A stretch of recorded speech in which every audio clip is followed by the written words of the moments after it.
தமிழ்நாட்டில் இருக்கிற ஒரு சின்ன கிராமத்தில் இருக்க சென்பா ஸ்கூலில் ஃபேன்சி ட்ரெஸ் காம்படிஷனில் கலந்துக்கிறாங்க. 30ஆம் நூற்றாண்டில் தமிழ்நாட்டில் இருந்து கொரியாவுக்கு போன பாண்டிய நாட்டு இளவரசி செம்பவளம் மாதிரி ட்ரெஸ் பண்ணிட்டு ஃபேன்சி ட்ரெஸ் காம்படிஷனில் கலந்துக்கிறாங்க. அதுல இருந்தே வளர்ந்து பெரியவளாகி கொரியாவுக்கு போகணும் அப்படின்ற எண்ணம் அவங்களுக்குள்ள வந்துடுது. இதுக்காக பாஸ்போர்ட்டுக்கு அப்ளை பண்ணுறாங்க, பேங்க்ல லோனுக்கெல்லாம் அப்ளை பண்ணுறாங்க. ஆனால் சென்பாவோட அப்பாவுக்கு அவர் நடத்திட்டு வர சின்ன ஹோட்டலை டெவலப் பண்ணணும் அப்படின்றது தான் ஆசை. அதுக்காக மகளை ஹோட்டல் மேனேஜ்மெண்ட்டுக்கு படிக்க வைக்கிறாரு. கூடவே படிச்சுட்டு இருக்கிற மணி அப்படின்ற பையனை சென்பா லவ் பண்ணுற விஷயம் அப்பாவுக்கு தெரியுது. சென்பாவுக்கு வேற இடத்துல கல்யாணம் பண்ணலாம் அப்படின்னு அப்பா ஏற்பாடு பண்ணுறாரு. இதுக்கப்புறம் சென்பாவோட கொரியன் போகணும் அப்படின்ற ஆசை நிறைவேறிச்சா இல்லையா, காதல் கை கூடுனுச்சா இல்லையா அப்படின்றதான் இந்த படத்தோட மீதி கதை. பெருசாக ட்விஸ்ட் அண்ட் டர்ன்ஸ் எதுவும் இல்லாமல் சாஃப்டான ஃப்ளாட்டான ஒரு ஃபீல் குட் படத்தை எடுக்க முயற்சி பண்ணியிருக்காரு இயக்குனர் ரா கார்த்திக். சென்பா கேரக்டரில் பிரியங்கா மோகன் கொஞ்சம் கேப்புக்கு அப்புறமா டைரெக்டாக ஓடிடியில் தரிசனம் கொடுத்துருக்குறாங்க. இன்னும் கூட நடிப்பில் கொஞ்சம் அழுத்தம் இருந்திருக்கலாம்.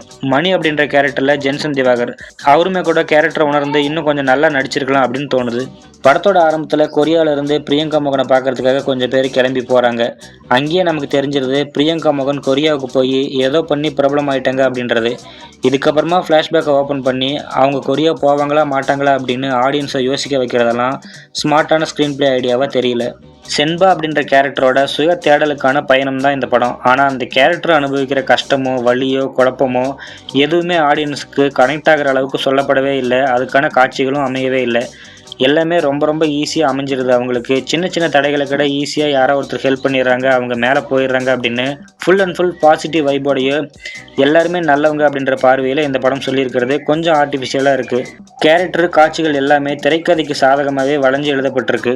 சென்பாவுக்கும் கொரியாவில் வர அந்த பாட்டி கேரக்டருக்குமான பாண்டிங்குமே கூட மேலோட்டமாகவே சொல்லப்பட்டிருக்கு. அவங்களுக்குள்ள இருக்கிற கெமிஸ்ட்ரியும் சரியாக ஒர்க் அவுட் ஆகவே இல்லை.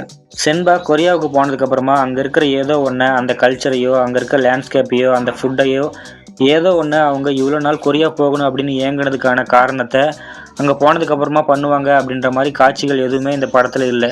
அதுதான் இந்த படத்துக்கு ஏன் மேட் இன் கொரியா அப்படின்னு பேர் வச்சாங்க அப்படின்னு யோசிக்க வச்சிருது. ஏன்னா இதே கதையை வச்சு made in China, made in Japan, made in Bangalore, made in Theni அப்படின்னு ஏதோ ஒரு பேர் வச்சு இதே கதையை இதே கேரக்டர்ஸை வச்சு எடுக்கலாம். ஏன்னா கொரியாவுக்கு அப்படின்னு ஸ்பெசிஃபிக்காக இந்த கதையில் எதுவுமே இல்லை.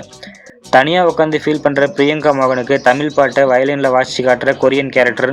சென்பா கொரியாவிலிருந்து சொந்த ஊருக்கு திரும்பி வர்றதுக்கான காரணம் அப்படின்னு ஒரு சில காட்சிகள் படத்தில் அங்கங்கே நல்லா இருக்குது. கொரியன் கல்ச்சர் ட்ராமா கல்ச்சரில் மூழ்கி கிடக்கிற இன்னைக்கு இருக்கிற 2K ஆடியன்ஸை கவர் பண்ணுறதுக்காக தான் மேட் இன் கொரியா அப்படின்னு டைட்டிலை வச்சு ஒரு தூண்டில போட்டிருக்காரு இயக்குனர். மற்றபடி இது ஒரு ஃப்ளாட்டான ஃபீல் குட் படம் அப்படின்ற ஜானரில் வைக்கலாமா வேண்டாமா அப்படின்னு யோசிக்கிற அளவுக்கு ஒரு படம். உங்களுக்கு டிவி சீரியல்லாம் பிடிக்கும் அப்படின்னா இந்த படத்தை நீங்கள் தாராளமாக பார்க்கலாம். இந்த படம் உங்களுக்கு பிடிக்கிறதுக்கும் வாய்ப்பு இருக்குது. இந்த படத்தை நீங்கள் ஃபேமிலியோட பார்க்கலாம். எந்த ஒரு ஆபாச காட்சியுமே இதில் இல்லை. இந்த படம் இப்போ நெட்ஃப்ளிக்ஸில் அவைலபிளாக இருக்குது. நீங்கள் பார்த்துட்டு உங்களோட கருத்துக்களை கமெண்ட்ஸில் போடுங்க. நாம அடுத்த வீடியோவில் பார்க்கலாம்.